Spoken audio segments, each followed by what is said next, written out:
wageni wetu mliofika hapa, wadau wetu wa michezo, pamoja na watoto waliokuja kushiriki siku ya leo kwenye michezo mbalimbali.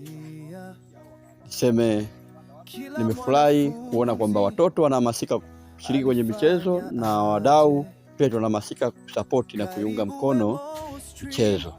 Lakini licha ya kushiriki katika shughuli za kimichezo, lakini kama shirika la Emo Stream, lengo letu kubwa ni kupitia hii michezo, lakini kuwaweka pamoja watoto na vijana kwa lengo la kuwahimiza kufuata shughuli za kielimu na kujali masomo yao na kuwa vizuri kitaaluma.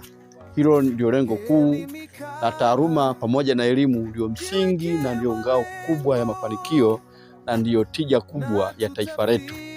Kwa maana elimu ni mwanga wa maisha.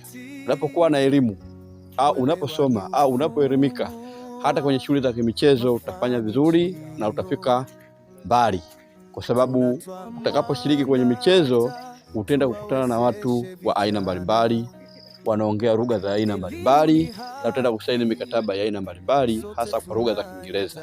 Kwa hiyo tufanye michezo na pia tujali elimu. Huo ndio ushauri wangu mkubwa.